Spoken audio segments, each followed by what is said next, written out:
In the name of Almighty Allah, who is infinitely kind and merciful, before embarking upon the journey of my lecture, I would like to pray to Almighty Allah. O Almighty Allah, expand my breast with assurance, remove the impediment from my tongue, make my task ease for me, so they may understand what I say. Dear students, Assalamu alaikum. I am Professor Jawad Khalid from Aspire Group of Colleges, Rinala campus. I am serving Aspire Group of Colleges, Rinala campus as Head of English Department. In today's lecture, we will study comprehensively point 6 of our English Book 3, A Sindhi Woman, written by John Stallworthy. First of all, we will discuss about the poet. After that, we will discuss the title of poem. And after discussion of title of poem, we will learn central idea theme of poem. And after theme, we will comprehensively explain text of poem with Urdu translation. And after text of poem, we will write down synonyms of the poem. First of all, in our today's lecture, we are going to discuss about the poet. सबसे पहले अपने आज के lecture में हम इस poem अ Sindhi women जो कि जॉन स्टॉलवर्दी ने लिखी है, इसके शायर के मुतालिक जानते हैं। सबसे पहले बेटे, John Stallworthy was a British literary critic and a poet. John Stallworthy एक बरतानवी लिटरेरी अदब से तल्लुक़ रखने वाला क्रिटिक नक़ाद था, यानी अदबी नक़ाद था, एक बरतानवी अदबी नक़ाद था, एंड ए पोएट, और एक शायर भी था। He was a professor of English at University of Oxford. वो ऑक्सफोर्ड यूनिवर्सिटी में 1992 से लेके 2000 तक इंग्लिश का प्रोफेसर भी रह चुका है। उसके बाद he was born on January 18, 1935। वो 18 जनवरी 1935 को यूनाइटेड किंगडम में ही पैदा हुआ, जो यूनाइटेड किंगडम में का शहर लंदन है। बेसिकली वहां वही उसकी प्लेस ऑफ बर्थ है। उसके बाद वो 2014 में नवंबर 19 को वफात पा गया यूनाइटेड किंगडम में ही। तो उसने ही publish many books of poetry, किताबों की शायरी की काफी किताबें उसने शाया की।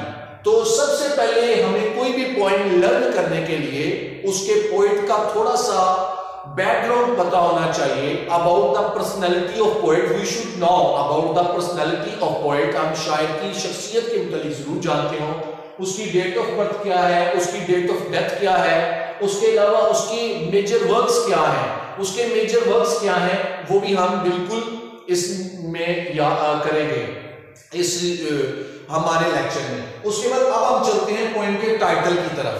ये बेटे जो पोएम का टाइटल है, जो इसका मौजू है पोएम का, ये किस चीज को पॉइंट आउट करता है, यानी why did the poet choose the title, this title to write that this kind of poem, कि शायर ने ये वाला टाइटल, ये लक़ब क्यों चूज किया है, ये उन्वान क्यों चूज किया है इस तरह की नज़म को लिखने का। तो अब सबसे पहले देखिए, मैंने यहां पर आपके सामने लिखा है the title a Sindhi women means that the poem is about a working women. ये जो सिंधी वुमेन टाइटल है, ये भी बताता है कि ये नज़म एक काम करने वाली, यानी एक मजदूर किस तर्ज की औरत के लिए लिखी गई है। Who lives in सिंध, जो कि पाकिस्तान के सूबा सिंध से तल्लुक़ रखती है, वहां रहती है। She is a poor woman and belongs to an area, वो एक गरीब औरत है और इस तरह के एरिया से तल्लुक़ रखती है where पुअर पीपल लिव, जहां गरीब लोग रहते हैं, यानी वो जो भी उसकी सराउंडिंग है, जो भी उसकी लोकेलिटी है जहां पर वो रहती है, वो सारी की सारी पुअर सराउंडिंग है, यानी वहां गरीब लोग रहते हैं। The poet impresses by her daily work and manner of walking. इस नज़म में शायर सिर्फ दो ही चीजों को पॉइंट आउट करता है। सबसे पहले तो उसका डेली रूटीन वर्क, कि किस तरह वो रेगुलरली अपने काम पर जाती है, डेली अपना काम सरंजाम देती है। इस चीज से शायद बहुत ज्यादा मुतासर हो जाता है। और दूसरा जो नज़म के अंदर वो शायद मेन चीज बयान करता है, वो है manner of walking. How can she walk, वो किस तरह चल सकती है, उसके चलने का अंदाज शायद को बहुत ज्यादा मुतासर करता है। Because the poet wants to convey a message, शायद हमें पैगाम देना चाहता है, those who learn to walk beneath weight, वो लोग जो किसी वजन के नीचे चलना सीख जाते हैं, can be succeed in their whole life, वो अपनी जिंदगी में कामयाब हो सकते हैं। तो यही इस पॉइंट का मेन मैसेज है जो शायद हमें बताना चाहता है उसके डेली रूटीन वर्क से इंप्रेस होकर और उसके मैनर ऑफ वॉकिंग से। अब बेटा हम चलते हैं सेंट्रल आइडिया और थीम की तरफ। इस नज़म का मरकजी ख्याल और मौजू का थीम क्या है? तो the basic theme of the poem is that those who never shy of doing work deserve our respect, वो लोग जो काम करने से बहुत शर्म महसूस नहीं करते वो ही हमारी इज्जत और एहतराम के मुस्तहिक होते हैं। डिजर्व आवर रिस्पेक्ट, हमारी इज्जत और एहतराम के मुस्तहिक जाने जाते हैं। Those who are ready to bear the burden of life, वो लोग जो जिंदगी के बोझ को बर्दाश्त करना सीख जाते हैं, never decay, वो कभी भी नाकाम नहीं होते, वो कभी भी जाया नहीं होते। They never bend before others, वो दूसरे लोगों के सामने झुकते नहीं हैं।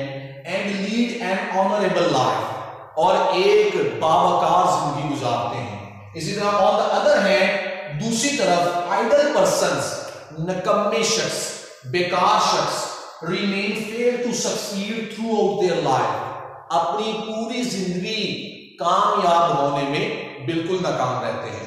तो यही इस पॉइंट का मरकजी ख्याल, सेंट्रल आइडिया है जो मैंने यहां पर राइट डाउन किया है आप लोगों के सामने, कि इसकी फिर मैं उर्दू रिपीट कर देता हूं कि इसका मेन मौजू इस नज़म का यही है कि वो लोग जो कभी भी शर्म महसूस नहीं करते किसी भी काम को सरअंजाम देने में, वही असल में किसी भी शख्स की या हमारी या पूरे माशरे की जो रिस्पेक्ट है, जो इज्जत एहतराम है, उसको इख्तियार करने में, उसको हासिल करने में कामयाब रहते हैं। तो जो जिंदगी के बर्डन को, जिंदगी के बोझ को बर्दाश्त कर लेते हैं ब्रेवली, बड़े खुले दिल के साथ, बहुत बड़े दिल के साथ, दिलजमी के साथ बर्दाश्त कर लेते हैं, and they can bear trials and tribulations of their whole life, अपनी पूरी जिंदगी की आजमाइशों मसाइब को बर्दाश्त कर लेते हैं। never decay, शायर कहता है वो कभी नाकाम नहीं होते, कभी खत्म नहीं होते। तो इसी तरह they never bend before others, वो दूसरे लोगों के आगे झुकते भी नहीं है, यानी उनको कभी भी किसी के आगे झुकना नहीं पड़ता, वो किसी दूसरे लोगों के मोहताज नहीं होते। एंड लीड एन ऑनरेबल, जिंदगी ऐसी गुजारते हैं कि बड़ी बावकार होती है। अल्लाह ताला ने जब किसी को किसी की मोहताजी ना दी हो, तो चाहे वो अमीर हो चाहे गरीब हो, ही और she can lead a very successful and honourable life. वो चाहे मर्द है चाहे औरत है, वो बहुत ज्यादा मोअज़्ज़ज़ किस्म की और बड़ी कामयाब जिंदगी गुजार सकता है। तो इसी तरह ऑन द अदर हैंड, दूसरी तरफ हमने देखा है बेटा कि आइडल पर्सन रिमेन फेल, जो नकम्मे शख्स है वो बिल्कुल नाकाम रहते हैं, and fail to succeed throughout their life, और अपनी पूरी जिंदगी के अंदर वो बिल्कुल नाकाम रहते हैं। अब बेटा हम चलते हैं पॉइंट के टेक्स्ट की तरफ, जो पॉइंट का असल टेक्स्ट है, जो इसकी इबारत है, इसके वर्सेस है, इसको हम उर्दू ट्रांसलेशन के साथ एक्सप्लेन करते हैं। तो यहां पर देखिए शायर सबसे पहले कहता है बेयर फुट, नंगे पांव, थ्रू द बाजार, बाजार में से गुजरती है, यानी मार्केट में से गुजरती है।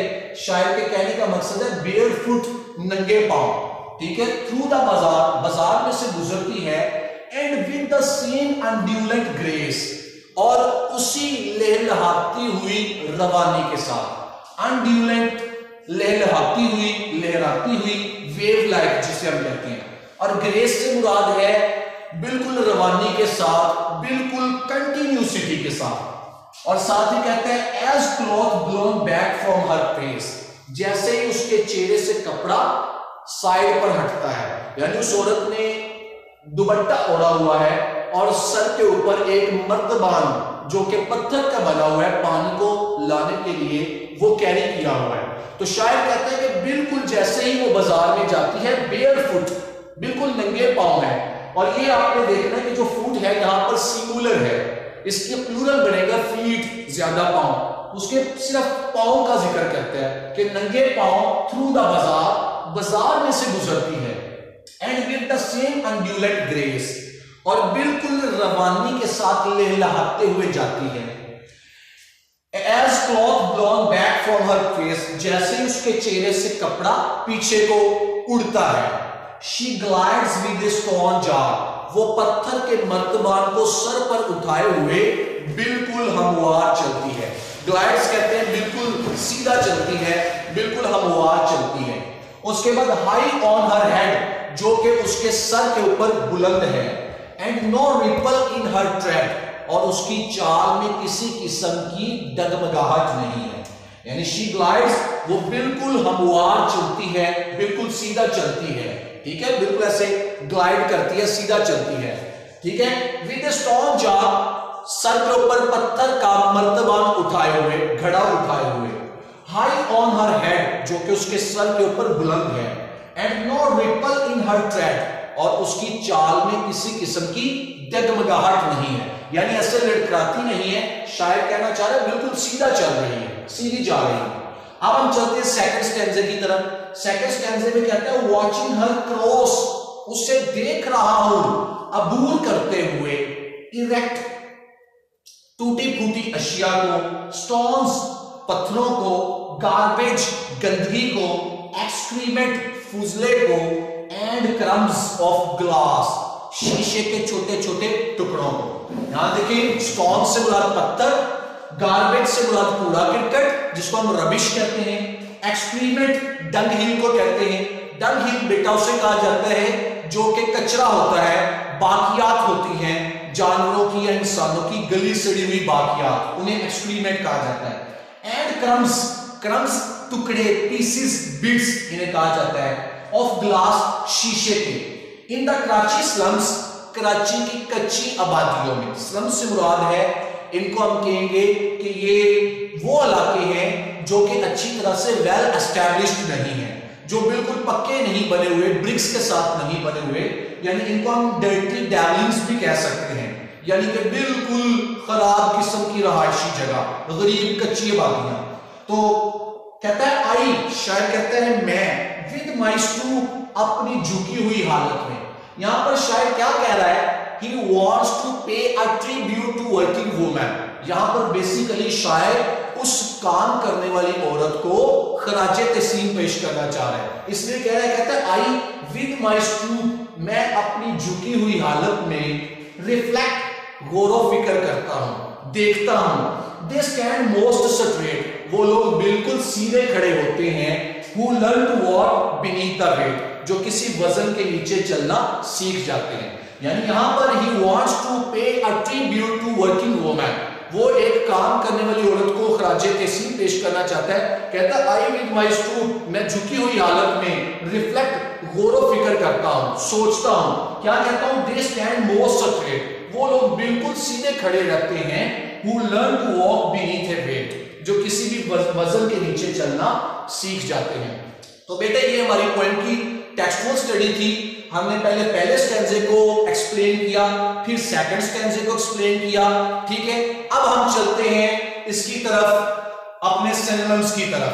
अब मैं यहां पर बेटे सिनोनिम के वर्ड्स लिख रहा हूं और उनको एक्सप्लेन कर रहा हूं। सबसे पहले देखिए बेयर वर्ड है, बेयर उर्दू में कहते हैं नंगा। ठीक है, जिसका मीनिंग है, और इंग्लिश मीनिंग इसका बनेगा, इंग्लिश मीनिंग बेयर का ये होगा जी एक्सपोज्ड, EXPOSED, और दूसरा इसी के बाद इसी का दूसरा मीनिंग है नेक्ड, NAKED। ये दो मीनिंग है बेयर के, BARE बेयर नंगा, एक्सपोज्ड और नेक्ड। ठीक है जी, नेक्स्ट आगे देखें, आगे वर्ड है अनड्यूलेंट, UNDULANT। अनड्यूलेंट कहते हैं लहराती हुई। ठीक है जी, इसका मीनिंग होगा वेव लाइक, इसका सिनोनिम बनेगा WAVE, वेव लाइक, बिल्कुल लहर की तरह, बिल्कुल चलती हुई। ठीक है जी, नेक्स्ट आगे मैं अगला वर्ड लिखता हूं ग्रेस। ग्रेस कहते हैं शानो शौकत को। ठीक है जी, या हम कहेंगे वकार, इसका एक मीनिंग ये भी लिख सकते हैं वकार। ठीक है जी, तो ग्रेस का हम सिनोनिम बनाएंगे डिग्निटी, ठीक है। और दूसरा मीनिंग इसी का है ग्लैमर, GLAMOUR, ग्लैमर, ग्रेस का, ठीक है जी। उसके बाद नेक्स्ट आगे हमारा अगला वर्ड है ग्लाइड्स, GLIDES, ग्लाइड्स। ग्लाइड्स से मुराद है हमवार चाल, ठीक है जी, बिल्कुल सीधे चलना। तो इसका बेटा मीनिंग बन जाएगा ग्लाइड्स का स्मूथली, बिल्कुल सीधे चलना, बिल्कुल साकत होकर नहीं, बिल्कुल सीधे रवानी के साथ चलना, कंटिन्यूस। और नेक्स्ट आगे है अगला वर्ड ट्रेड, TREAD, ट्रेड। ये उर्दू में कहते हैं जी चाल को, ठीक है जी। इसके दो मीनिंग बनेंगे, एक मीनिंग बनेगा GAIT गेट, दूसरा मीनिंग बनेगा WALK वॉक, दो मीनिंग इसके हैं, ठीक है जी। नेक्स्ट आगे है इरेक्ट, सॉरी रिपल आ गया, RIPPLE, रिपल। रिपल कहते हैं डगमगाहट,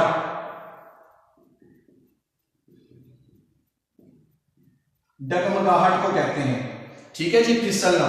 इसका वही मीनिंग बनेगा स्टैगर, STAGGR, और दूसरा इसी का मीनिंग है स्टंबल, लड़खड़ाना, ठीक है जी। नेक्स्ट आगे वर्ड है इरेक्ट। इरेक्ट वर्ड है यहां पर, इरेक्ट का है, इरेक्ट का सीधे, बिल्कुल सीधे चलना।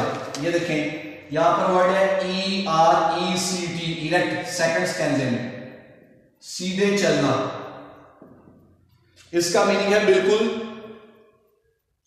स्ट्रेट, STRAIGHT, बिल्कुल स्ट्रेट, सीधे चलना, ठीक है जी। नेक्स्ट आगे है, ठीक है बेटे, इसका पहले स्टैंजे के मैंने आपको सिनोनिम्स एक्सप्लेन कर दिए हैं। सेकंड स्टैंजे के इरेक्ट से ही मैं आगे कंटिन्यू करूंगा अगले लेक्चर में। In the next lecture we will learn comprehensively about the reference to the about the explanation of reference to the context of this poem and question answer। अगले lecture में इंशाल्लाह हम इसी पोएम के question answers और इसी poem के reference to the context को और उसके बाद जो रिमेनिंग हमारे सिनोनिम्स हैं इनको इंशाल्लाह डिस्कस करेंगे। Wish you all the best. Allah Hafiz.